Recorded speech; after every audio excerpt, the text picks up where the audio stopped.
guy. Okay. Okay. Since the beginning. Yeah, all the way back then. All right, welcome back to the Every Dad. I do not know which episode this is. I just know it's been a long, long time since we filmed. Episode 1, 2021. Episode 1. Okay, that makes sense. So this is the first episode of 2021. We've kind of been on a little hiatus. We've had some things going on in our life. Both been pretty busy. All dad stuff, though. Yeah, of course. Always dad stuff. So thank y'all for tuning back in, and we'll get started. We're gonna jump on off and get you caught back up with what's been going on with the Every Dads. Yep. So my little one's walking now, and everything that goes on with that. How old is she? Months wise? She's 16 months. 16 months? Yeah. Well, coming up on 16 months. Mm-hmm. And yeah, she started walking at 11 months. She crawled for like 3 days apparently. That's the way it works. And then started walking. And now she's climbing, and now she's into everything, and kind of having to stay a little bit closer to her. Yeah. But it's been a blast. It really has. Now she can play and stuff at playgrounds. She goes up and down as long as you stay close to her. She'll go up and down and slide down the slide by herself. And she's playing in the sprinkler and whatnot. And yeah, they become a real person. Like you really start seeing personality traits come out. Yeah, she's starting to do that for sure. And do you feel like she's got? Do you see like some of your wife's traits and some of your traits, or like I'm saying like inherent? All the bad ones are definitely mine.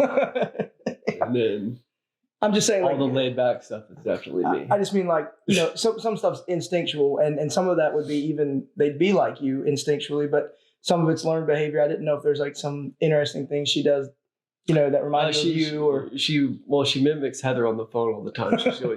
She'll gab, and my wife likes to talk. She talks fast, and she'll babble fast and stuff like that. So I'm wondering if that's going to translate someday or not. But her hair's still kind of blondish red, so that's interesting. But yeah, y'all both have really dark hair. Yeah, well, I had blonde hair when I was a kid, but my niece they look very similar. My niece still has that same color hair. Yeah. And my sister looks like almost same archetype as I am.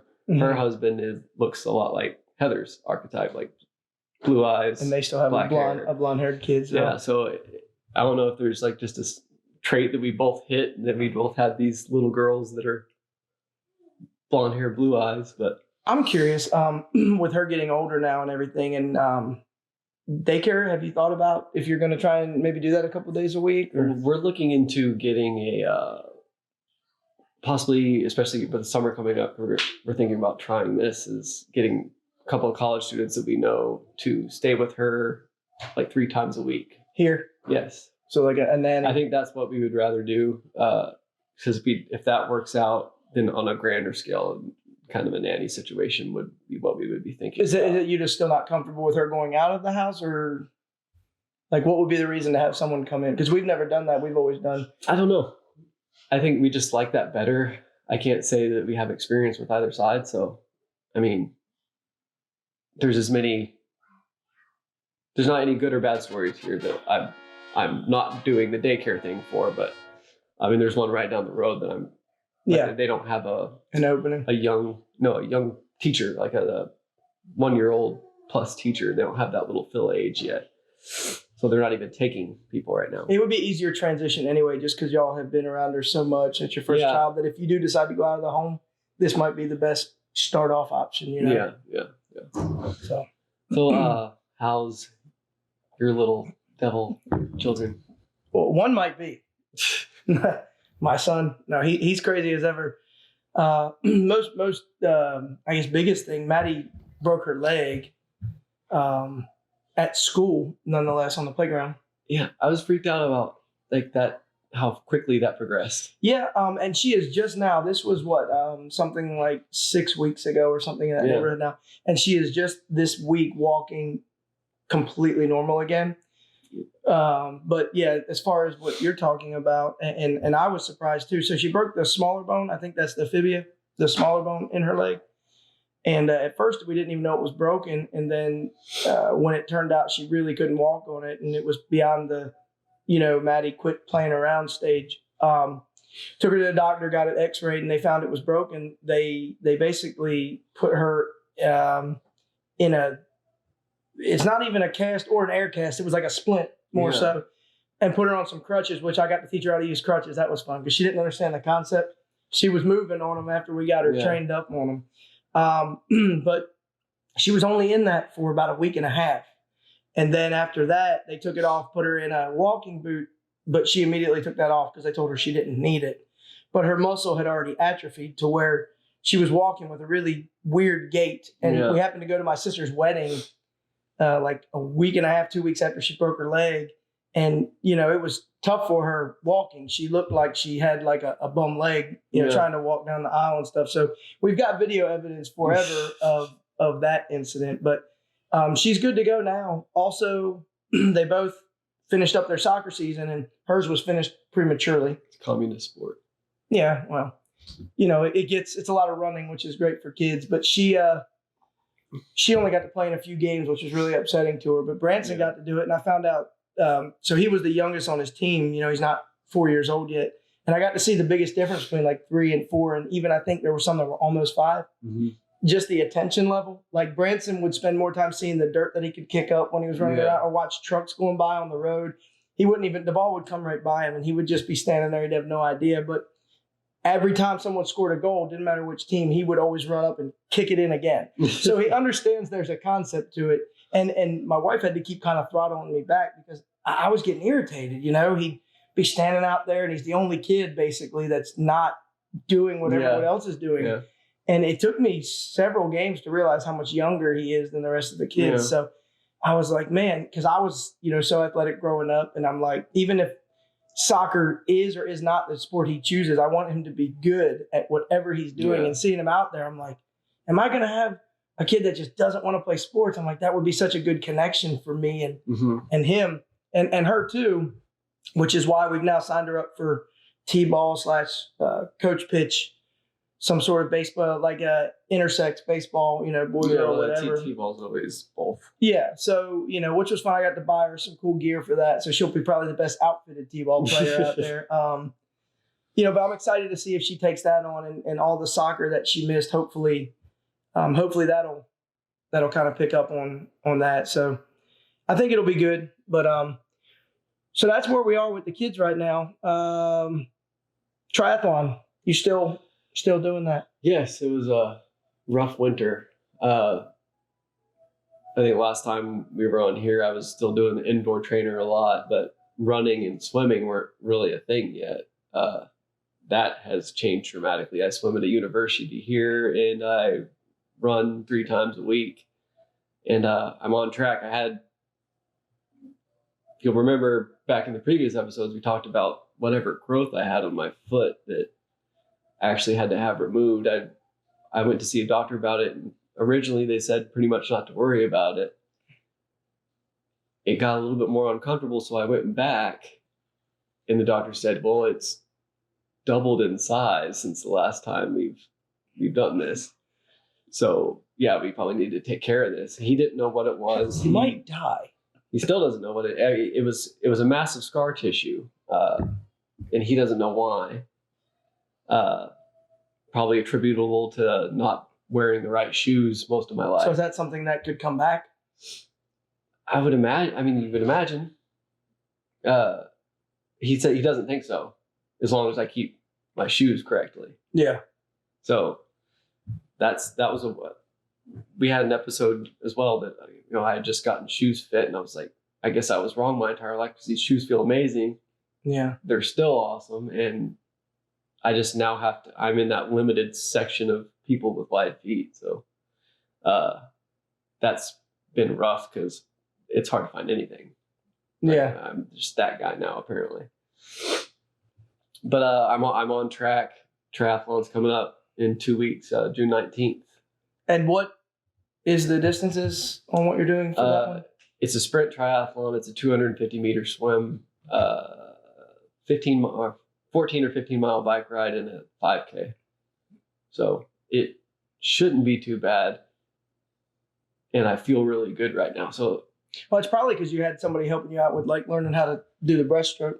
Yeah, he did coach me in the breaststroke, and then I had a high school cross country kid help me with running workouts, and I got a kid that I used to coach in baseball, but that's helped a lot because having direction period helped a lot.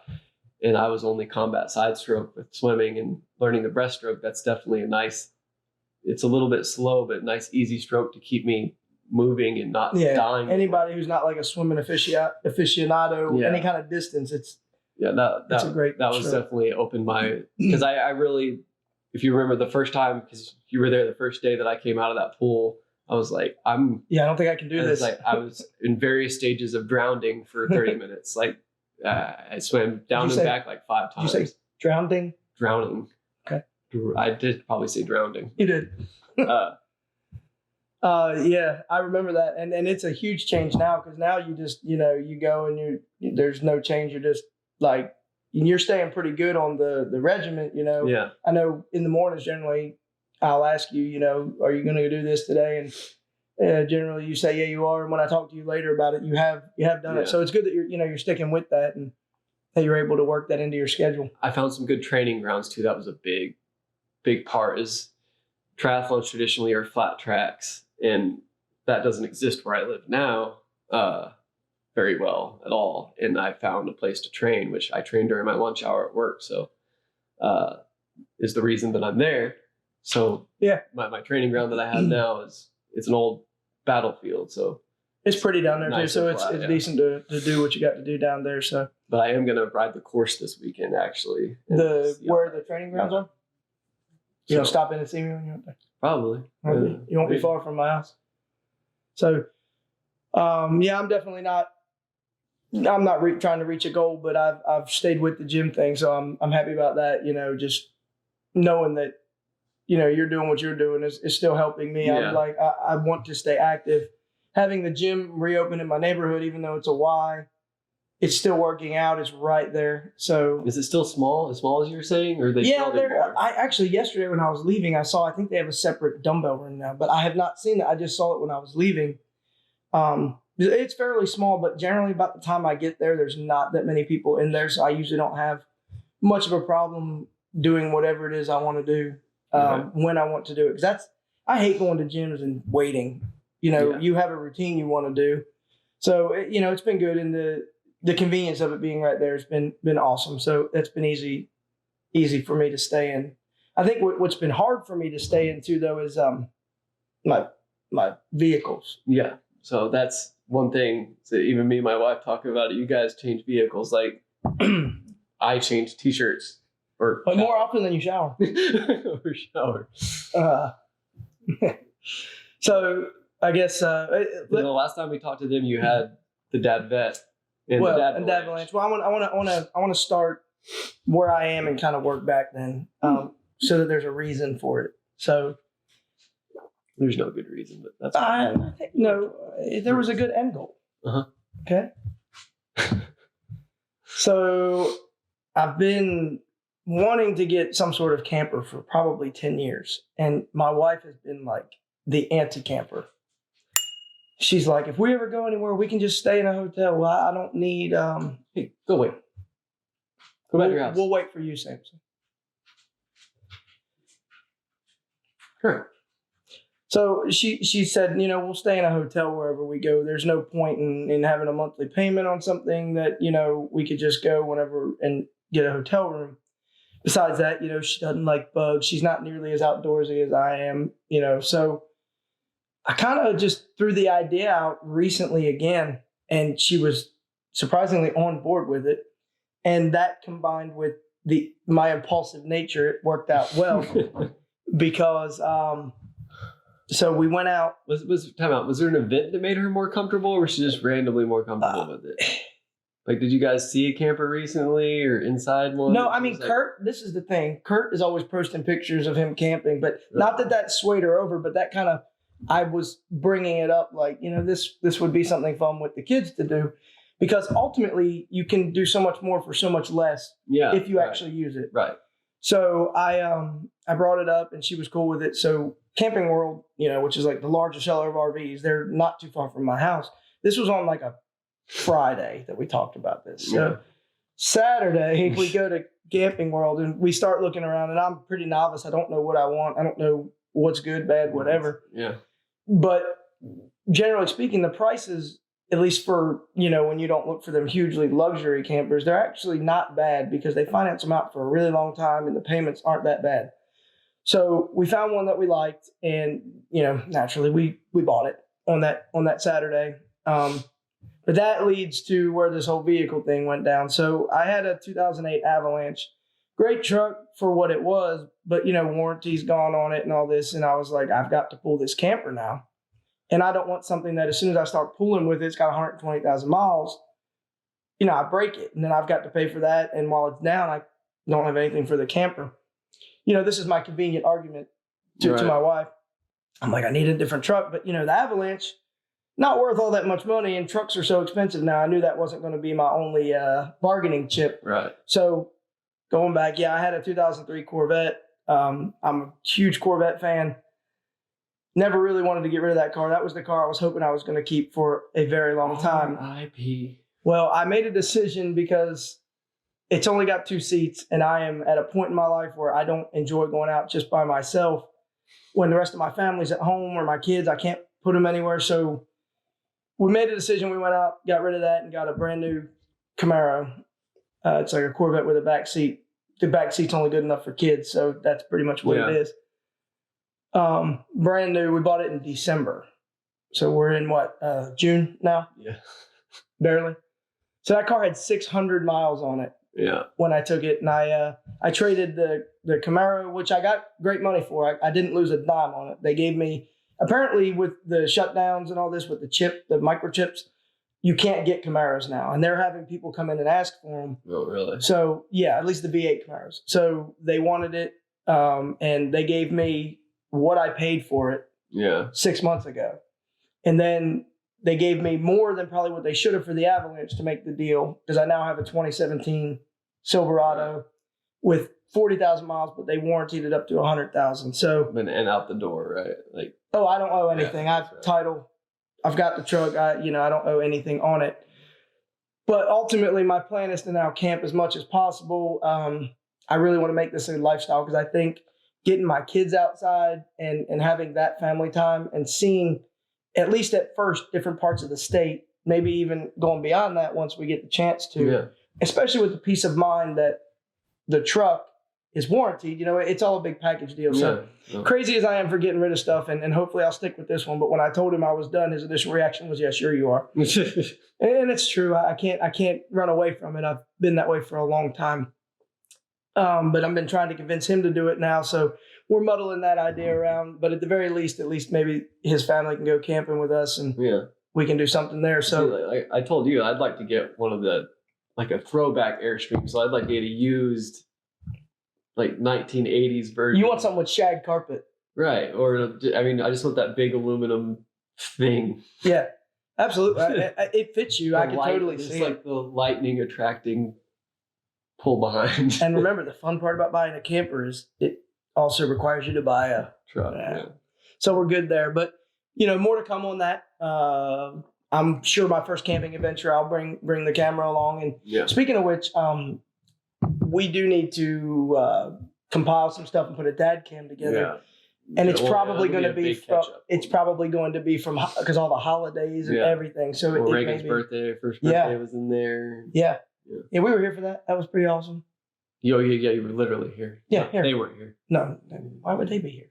Well, we didn't have an episode around there. Correct. It's been that long. Yeah. So, changes with you. I know last time we talked, I think was you were still coaching the other ball team, but things were kind of. If not, you had either just stopped or maybe just started this one. Yeah. Yeah. We had our first tournament, or I was more or less pressured into our first tournament by parents. When you went there, how many kids did you have? What, originally? Yeah, your first tournament. First tournament, we had 12 or 13. Okay. And which wasn't bad. Three of them have catcher's gear.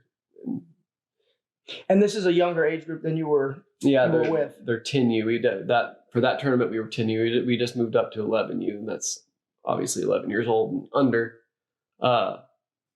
But I had been practicing with them at a certain level with a lot of assumptions that it was one of those learning experiences for me as well as everybody else. Mm-hmm. I didn't get the full debriefing from the lady that got me to take this team. She said that's the lady who manages or owns the center. Yes. I was more or less told I had, 9 or 10 players ready to go, and I showed up and there was about 5 or 6, and I made the mistake of not really getting their baseball backgrounds, or either that or I just didn't pay attention. I don't really remember, but we started at a certain stage in their development that I thought that they could be at, and they did well with that. But as soon as we got out on a real baseball field, all the truth came out, and then I learned that most of them there were several of them that had never played before, and several of them that had just played coach pitch. This was their first experience with kid pitch. You had some that never played organized ball? Correct. Yeah. So the first tournament was rough on them, and a great victory on a test of patience for me, I think. Because I've told the parents and I told them that I'll never call them out on the field. It's never something that I'll ever do. Say, if I have anything to say to you, I'll say it in the dugout or I'll say it at practice. And when I genuinely get mad is when they disrespect the game. So if they mess up, as long as they're going 100%, I don't care. Like, it's make mistakes. That's what this is for. There's no college scouts at 10U games. But it was a rough time for everybody. It was 4 rough games of, if we lost by less than 15, it was a miracle. But since then, we've been steadily building. I've lost a couple of people because I have a very respect-driven coaching style that not a lot of people get along with in this generation, and wanting to protect and have everybody be winners about everything. Lost a couple of kids, so I went down, had to miss a month of tournaments.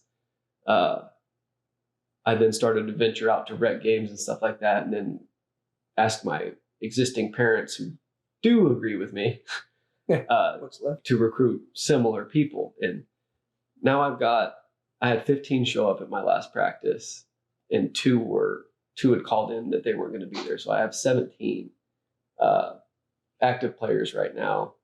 Several of them haven't fully committed yet, but I want to carry them to our first tournament. Our next tournament is going to be next weekend. You got enough that sign on and want to do it? Oh yeah, I've got at least 15 that are committed to that one, and 5 of those are catchers. Yeah, and I have a 10-year-old that's my size on there somehow. That's kind of crazy. Also a catcher? He's a catcher, yeah. Catcher and a pitcher. Well, everybody's everything at this age, but usually kids with their own catcher's gear are few and far between. But I've got 5 of them now. I mean, they really don't know where their niche is on the field yet, and you kind of have to help to develop that, figure out who's going to fit best where. So, I mean, before I had 1 or 2 kids that were on this way higher level, and then everybody else was down here. Now with the little recruiting buzz that we just had, I've got several different levels leading up to that. So my ultimate goal is to start more or less a development academy for these boys at this age. It's like a travel ball development program that I have 20 to 25 spots on my overall roster, and I carry 13 to 14 tournaments to keep a development competition going on in practices, because you have to earn your spot versus everybody goes, everybody hits.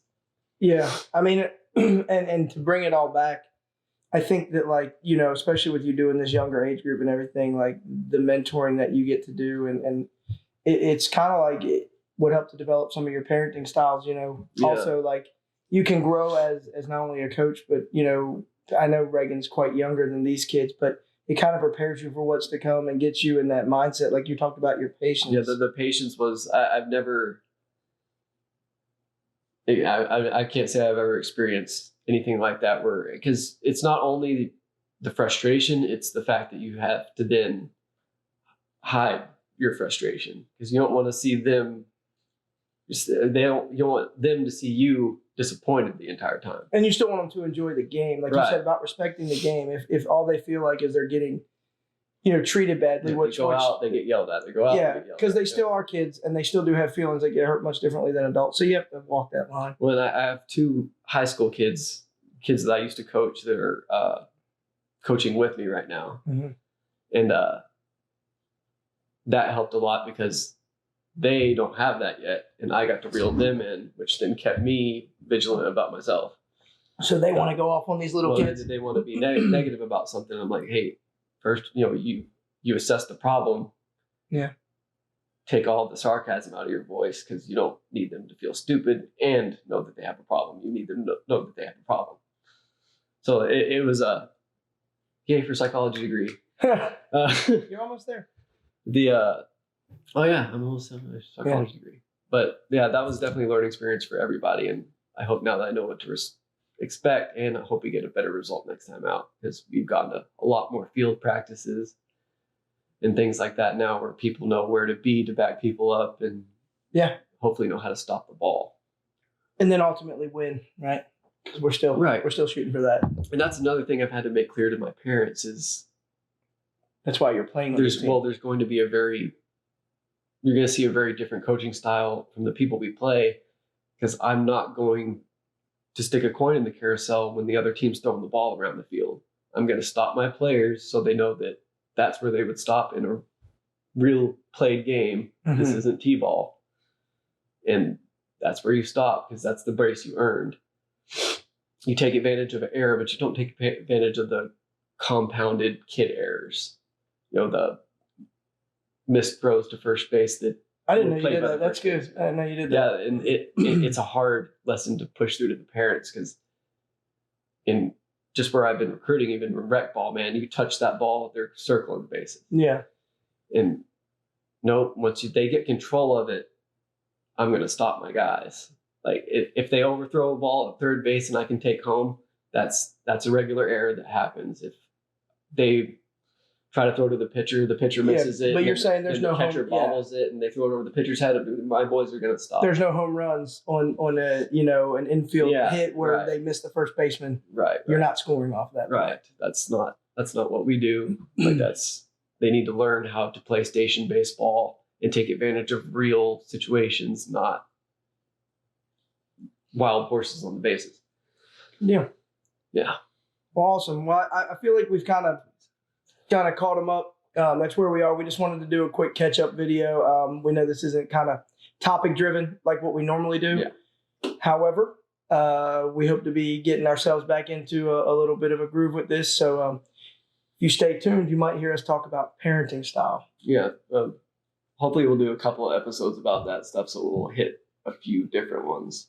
Yeah. We'll get our opinion and then our personal styles. Because we are experts. I'm going to have to try to fit myself into a box on that one. Small box. Yeah. Small box. Small box. But that's good. Yeah. That's good. Because we are experts, like I said. But so yeah, we'll leave it at that. Just want to tell you, Maddie, Branson, I love you. Anything for Reagan? I love you too, Reagan, even though you can't understand me just yet. This is archived. This is forever, bro. Well, she'll know that she was that young. Okay. Good. Well, thanks for watching the Every Dad. Y'all take care. Have a good one. We'll see you next time.